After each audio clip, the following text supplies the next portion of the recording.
for this episode. Today we're going to go deep into the world of finance, entrepreneurship in the sports business industry. And as an expert to guide us through this very complex landscape, we're pleased to welcome Agustin Rozadas. Please, round of applause. With over 10 years of experience in the financial world, he has specialized in overseeing operations, finance, and legal matters at his co-founded company, Oliver. Oliver is an innovative platform revolutionizing the football world in terms of injury prevention, performance improvement, and evolution of talent. Agustin brings a wealth of experience to the table. Together, we'll explore his journey in finance, both before and during his role at Oliver, and we'll uncover the intricacies of building an innovative product aimed at transforming the world's biggest sport. So without further ado, let's jump in the conversation about finance in the sports industry. In other words, let's get behind the game. So first of all, thank you very much for coming. We really appreciate your presence, and we're thrilled to have you here. Could you briefly introduce yourself and how you came to co-found Oliver? First of all, thank you for the invitation. I would not like to call me an expert on finance. I would like to call me someone that understands what is happening in the entrepreneurship sector in the sports. I like to see myself in that way. I don't like to call an expert in anything.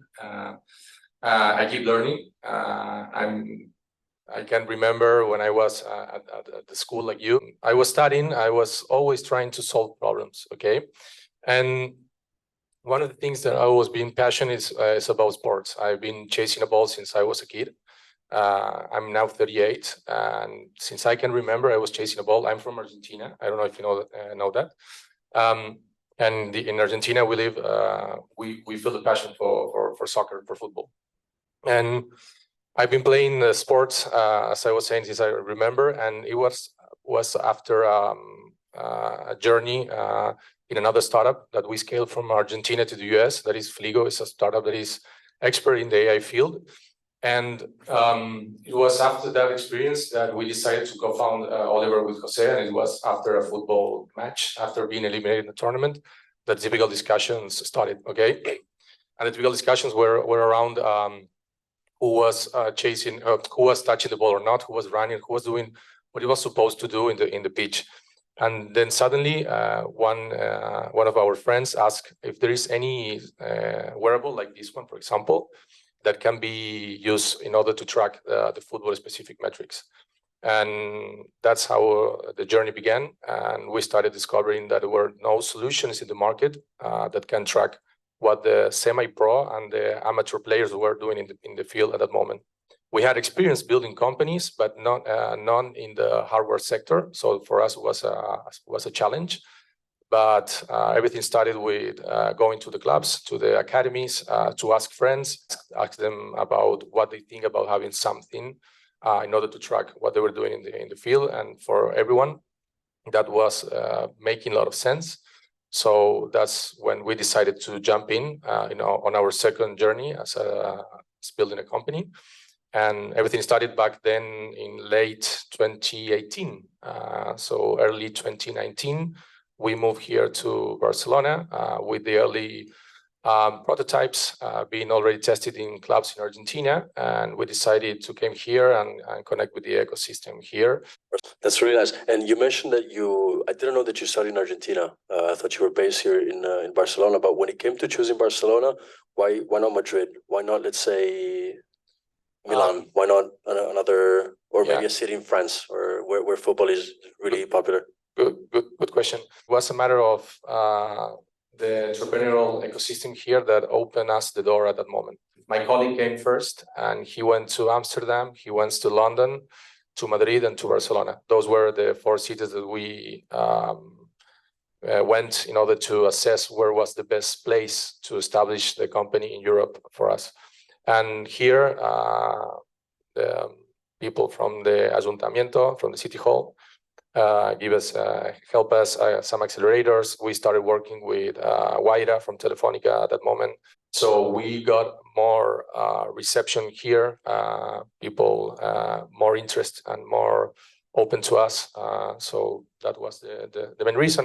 Now that we're talking about investors, there's clearly a huge partner that you have from your side, which is the Barca Innovation Hub. And I wanted to ask, doing some research, I saw that you guys were actually the first investment that was made by Mr. John Laporta. So how did that come to happen? That is funny because when we started and we decided to came here, as I already mentioned some minutes ago, we were looking forward to work with the best teams in Europe, and we were trying to work with Real Madrid. We started to work with them in the campuses, in the summer campuses, back in 2021 and 2022 as well. And with FC Barcelona was we met them 1 year and a half prior to the investment, the partnership, and it was introduced by one of our investors. It was one of our clubs here in Barcelona that is working with us almost 2 years and a half ago.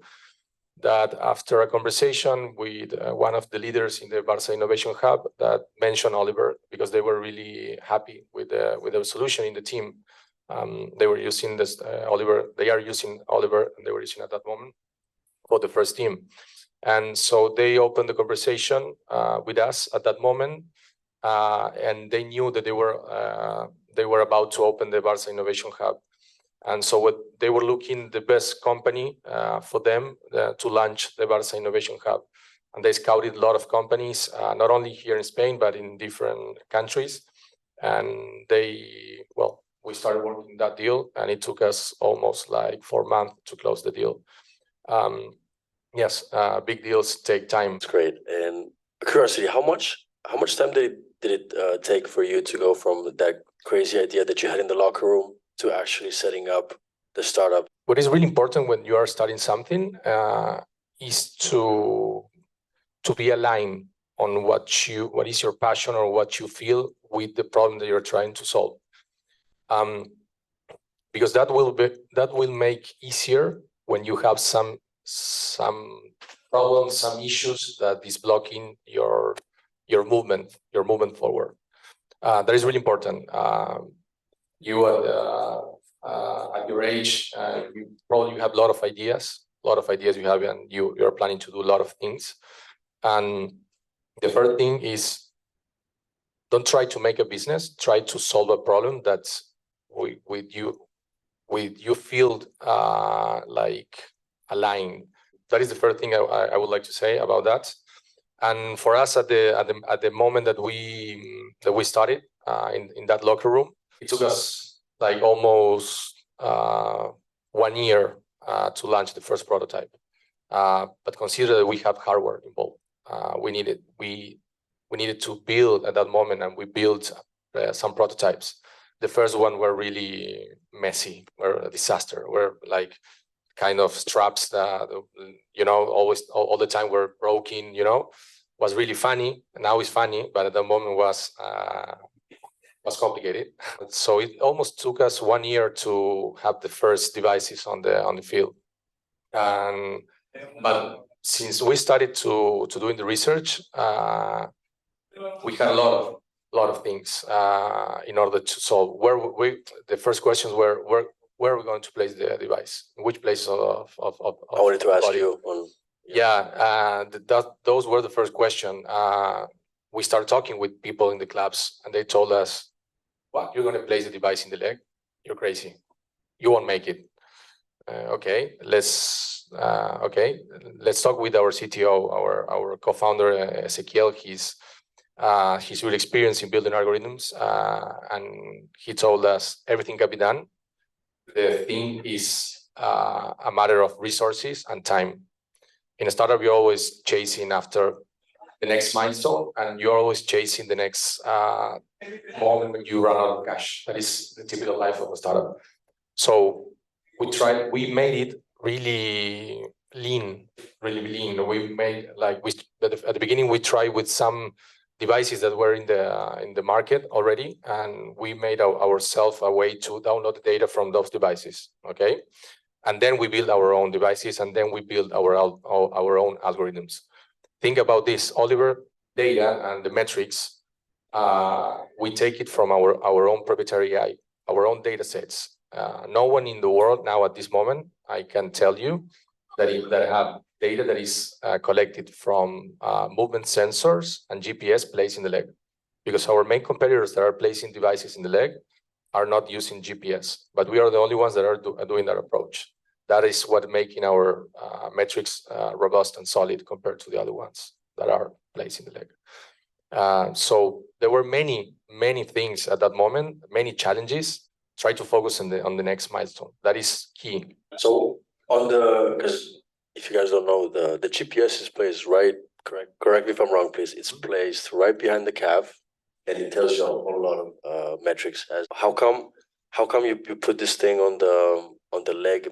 That is one of the main differentiators about Oliver, and is since we place the device in the leg with our proprietary AI that collects the data from these movement sensors, we can get some football specific metrics. Okay, like we can calculate how many times the player kicked the ball, the low, medium, and high intensity kicks, how many times the player dribbled the ball, and the meters the player dribbled the ball, and also the maximum kick strength. Okay, those are football specific metrics, and there is no way with a wearable to calculate those metrics if you're placing the device in the back. So that's why we place it in the leg. The other way that you can get all those metrics are with video analysis. But in order to do that, you need really expensive cameras and you need people tagging the actions. Okay, so that's why we did it in that way. And that is why Oliver is so powerful at this moment. Out of curiosity, because this thing works for football, are you planning on adapting it to other sports, or is it strictly on football?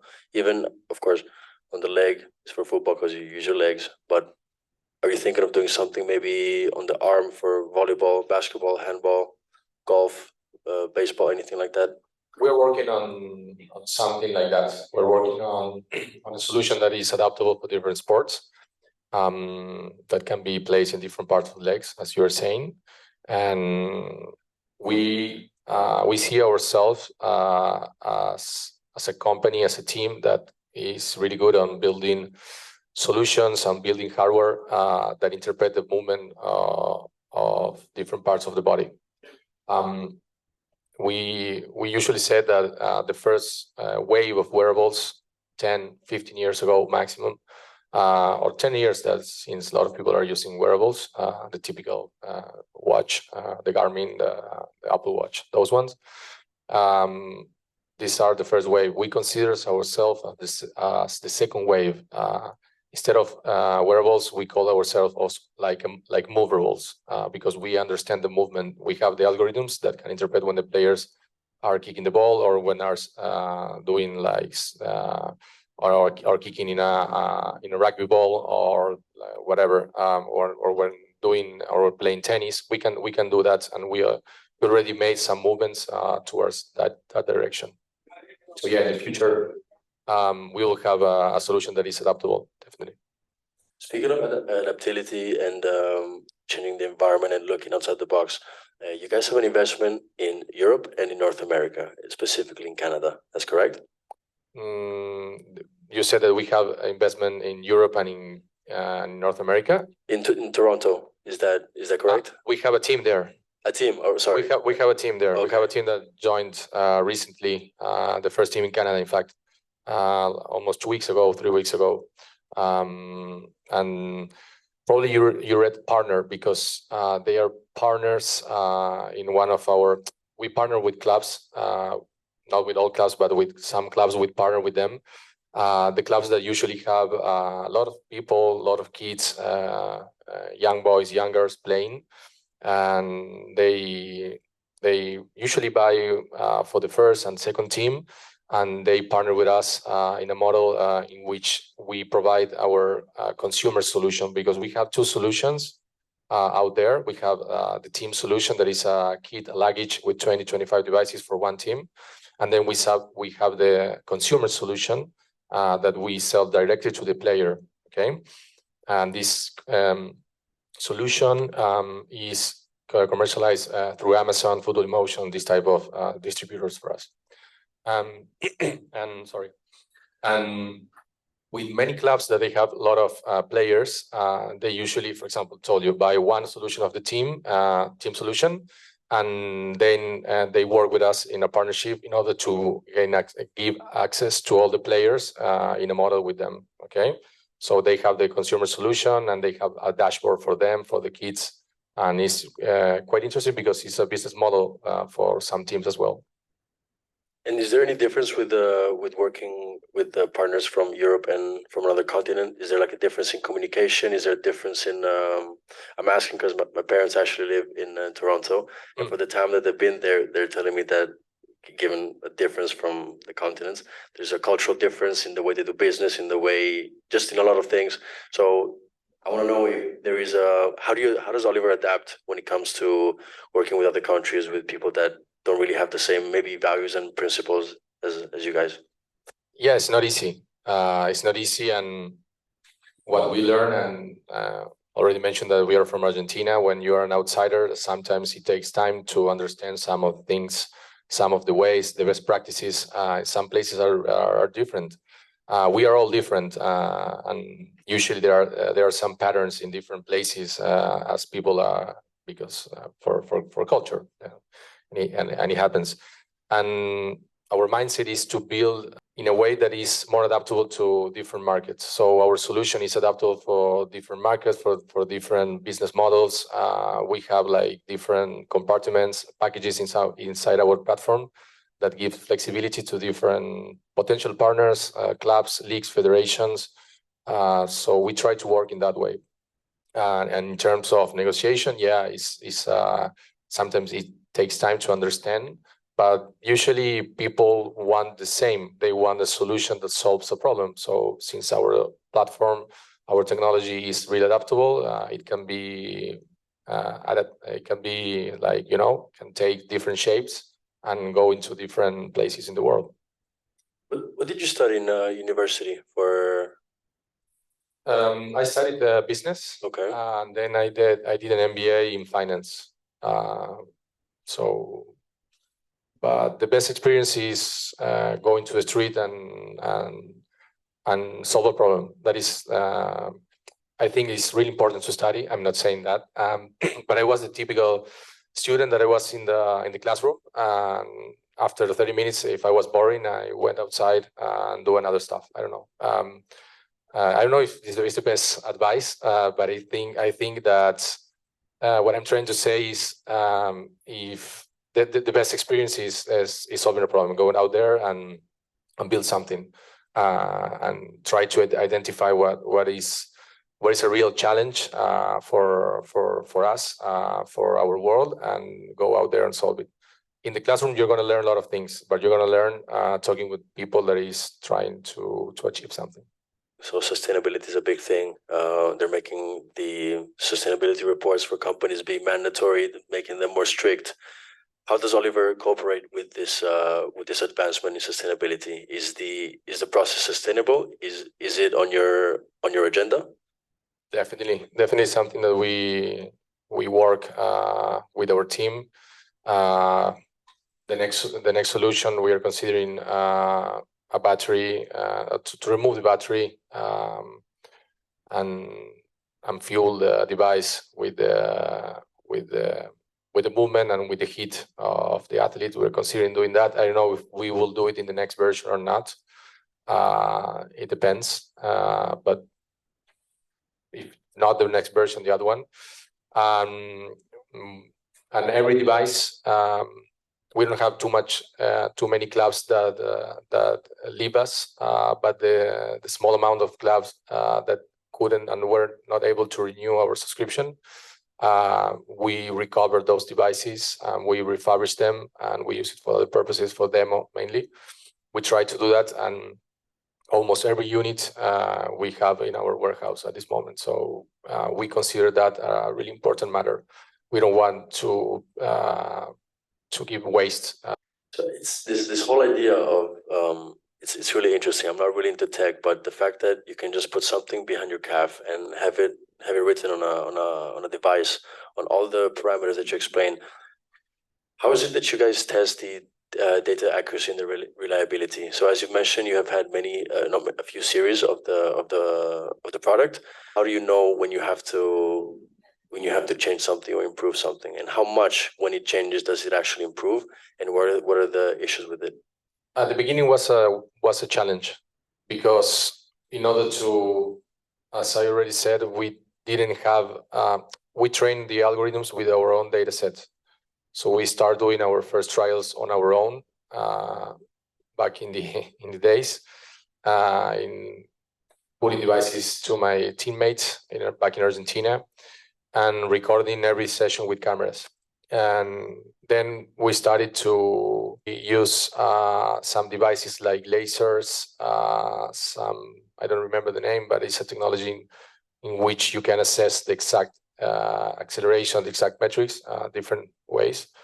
And then we started going to the clubs and tell them, okay, use it for the next 4 months. We will do some trials, some validations. This is in beta, in beta test. So we start going to every training session, every match. Our head of product, Nacho, at that moment, Ignacio, was all the moment in going to the 3 clubs in Argentina that were using our technology in the beta phase, and recording. We had cameras in the clubs and these technologies. And Ezequiel, our CTO, was validating the data and checking that everything was right. A lot of fixes were made, a lot of things. And our technology, since our metrics are robust now, we are, I would say, in the gold standard. We are in the gold standard with the different technologies in the market. But our technology and our algorithms keep improving after each session. This is the so-called network effect. With every session, with every match, with every kick, with every acceleration, our algorithms keep improving. And we are adding more football-specific metrics on top of the ones that we have already. So we consider ourselves, our product is a live product, keeps improving constantly. We are not trying to reach to a final goal. This is the product now. The product will keep improving all the time, since the beginning till this moment. When it comes to you starting the process, you had certain expectations, and I feel like of course, there's financial issues that you go through, but there's also like a psychological. You start something, you might feel like you don't know how to get there. What did you exactly stick with? Because you mentioned before you had a huge passion for sports, but how did you help your teammates? How did they help you? How key is teamwork when it comes to starting a startup? Is it better to start with a big group? Is it better to start with a small group? What are your recommendations when it comes to a startup? Start small, definitely. You never build. You should never, on my experience, you should never build. You should never assemble a team. You should never spend a lot of resources if you don't have an initial validation. The number is 2 or 3 co-founders. That's the best number. Solo co-founders are some heroes out there. I don't know how they do it, because one of the most important thing about having a co-founder is not only the multidisciplinarity, the different backgrounds, the different experiences, but mainly the camaraderie. When someone, because you support your co-founders and they support you in the tough moments. We have different accountabilities, and we support each other on our challenges. So it's really important to choose who do you partner with at the beginning. And something really important I mentioned at the beginning is what you feel, what you want for the sector, for the company, for yourself, is something that is way better if you are aligned with your partner. So that is really important. I heard many investors in the early stages. This is common. We invest in the team, definitely. But one of the things that the good investors on my end, what I think tells the co-founders when they start, is not ask them about the business model. They ask them who are they partnering with.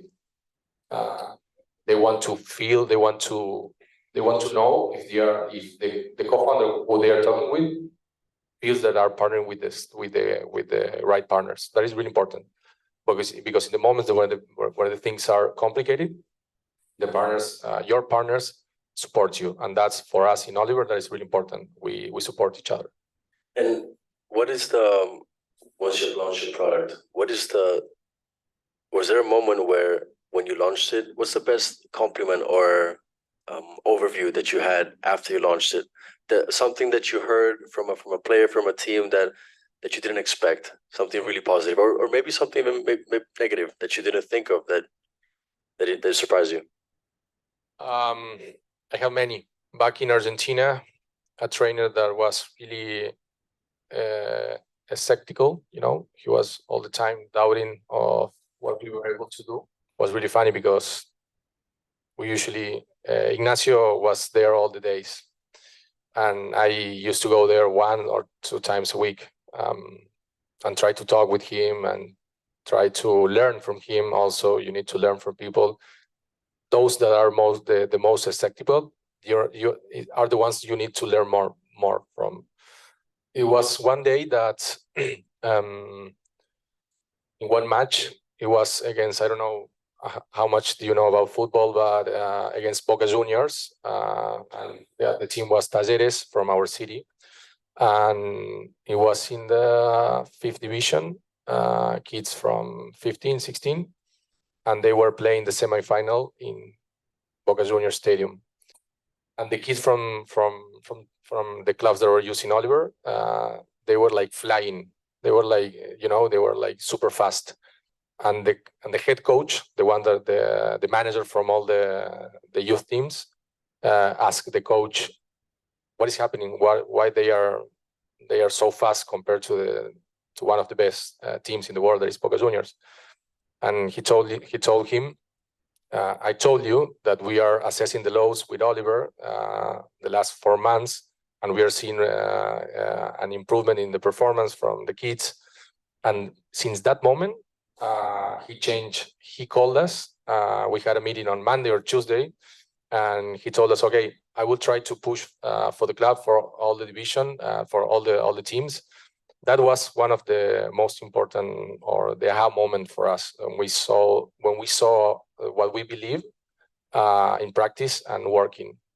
And also I was in the same club at the beginning, that make us prioritize the gamification features in our platform, was that the kids, because they used to share the data with the kids in a big screen after the training, and the kids were like picking between them, like making fun of who I'm faster, or I kick stronger the ball, and those type. And when we saw that in that session, we discovered something. We discovered something really powerful, that is, we need to make a community inside our platform. So at the moment, Oliver is it's not only about data, about performance. It's more about building all the community and gathering all the community together of athletes inside our platform. And we see ourselves not as a wearable company, not as a typical sport tech company in that sense. We see ourselves as like the perfect bridge between the data that is collected in the pitch from the players, athletes, and the data that is translated into the virtual world. You name it, not only our apps or our platforms, but also the club platform, the federations, the league, the partners from these clubs and leagues federation, or taking the avatar to any given game, the FIFA from eSports, whatever, or different games, or a fantasy league. These type of things are happening in Oliver at this moment. So it's not only about data, it's about taking this data and taking to the virtual world for the whole sport ecosystem to use it. Okay, so this is how we see ourselves. These things are, we learn it, and this is the typical thing that happens when you start working in a sector. When you go and you start talking with the clubs, with the leagues, with the federation, you understand what are their needs. At the beginning, we were solving the performance and the injury reduction problems, But now we are solving many problems because they want the data and they want to use it not only for the sake of the athletes, but for the sake of the clubs and the leagues and the federations. And this is our community that we are building with them. It's about getting all the stakeholders together and working for the sake of sports. When it comes to when you go to a team or a club and you show your product, do you also provide? Do you just give the product, or you also provide like an interpreter, so someone that, because maybe with some kids they see all these parameters, which they being playing football, they know what it means. Do you also supply someone or explain the know-how on how to interpret these values on a screen into the field, or is it something that you hand it and they do it their way and they interpret the data their way? That is a good question, and since the first goal that we found for ourselves, and we wanted from Oliver, in order to make an impact in sports, we wanted to democratize the access to technology. And besides being a less expensive solution than the other ones in the market, we are 5x cheaper than the traditional best that you mentioned. We needed to create a solution really easy to use. We call it insights. We can give to an amateur player, the typical Sunday league player, or we can give complex data to a semi-professional team playing the 7th division here in Spain or in different countries. Besides being really easy to digest data in our platform, we give insights. How's that? For example, do you play football? I play basketball, but okay, let's do the if we collect the data from a basketball match you play last weekend, and we see that you ran, your maximum speed was 20 kilometers per hour, and we see that your average, and we show you your average is 22. Your teammates in your same cohort maximum speed is 24, and a professional player in Italy or in Spain is 28. The maximum speed, for example, I'm just saying some figures. And if we show you that data, and we after that we tell you, okay, there is any space for improvement, we suggest you to do this exercise, and we show you a video on how to improve the maximum speed.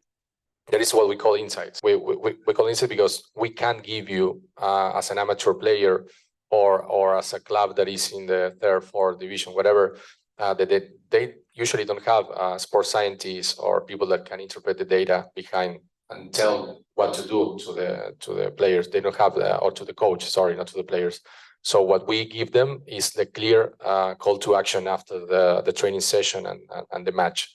That is the way that we are able to democratize the access to technology, because if we give the same data that the traditional best give to a semi-pro or to an amateur player, they won't get useful information and they won't improve in that way. So that is really important. What we do.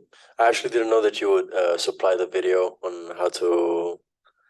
That's really interesting. And yeah, I don't have my, but I probably can send you then. But I have some videos on how we do it, and it's really straightforward. It's after 30 seconds you download the data with the mobile phone on Bluetooth, and you have the typical insight with the video. So Oliver being a startup, and we're in Barcelona, there's a really big league that is also, I don't think we can call it a startup, but the Kings and the Queens League. Have you worked with them, and how did that happen? My colleague Jose knew the Cosmos team and the team behind the Queens and the Kings League almost 1 year before they started the league. And they love what we are doing. And when they decided to create the league, the conversation started basically, and it's quite funny also because since we have this gamification aspect in our platform, and their league have like a sports and gamification approach, the match was perfect.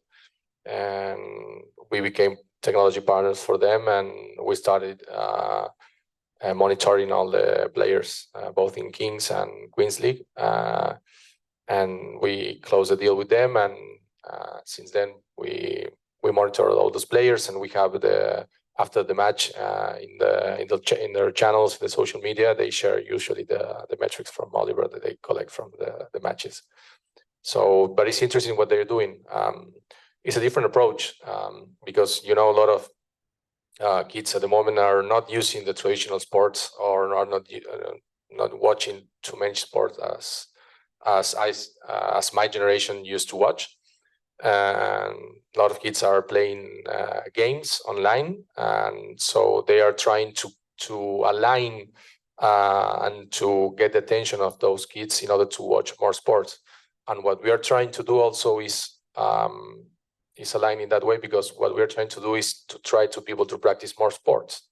So it's interesting how both paths align. Sorry, and because if you consider in that way, what we do while we create this gamification aspect, for example, what we do is, for example, I challenge you. For example, in our platform, I challenge that I will be faster in the next match, and if I win, I get some tokens, and that tokens unlocks some next level for me. And when you start comparing with others and you start getting new levels and you unlock some features, for example, I unlock that with that reward, I unlock a discount on Football Emotion, one of our partners, or you unlock something else, and it motivates you to come back and play. So in that sense, we think that what we are doing is making an impact in the people's health, because when you practice more sports, is healthier for you. So in that sense, coming back to the Kings and Queens League, I know they are doing something similar in order to attract attention of combining these YouTubers that are more tailored to the e-gaming, So in that sense, it's something similar to what we're doing and trying to get more people and kids into the sports. So Oliver is used by all the teams from the Kings and Queens League? Yes. But yeah, that is really interesting. This is a question that is just out of curiosity. You can be as creative as you can. And Oliver, in 10 years, where do you see it? That's a tricky question. It's an open question, as big as you can go. Try to imagine that if we are the bridge between the data collected from the pitch and take it into different platforms, I don't know, we will be a wearable. Not only will be a wearable, but also other ways of getting data in order to take it to different platforms. Maybe some VR sets that takes data, maybe the conjunction of video analysis and wearables all together, working in order to get the data and take it to the virtual world. But we believe that whatever we're going to be doing is going to make an impact in the athletes and the well-being of the athletes. That is something that I'm pretty sure is going to be in that way. Augustin, this is it. Thank you so much for coming. Really appreciate your presence, your knowledge, your insights. And as a sports fan, I cannot wait to see Oliver explaining football, and selfishly in basketball. Hopefully, I'll be waiting for that day. And thank you so much. Thank you for the invitation. It was a pleasure to talk with you, with all of you.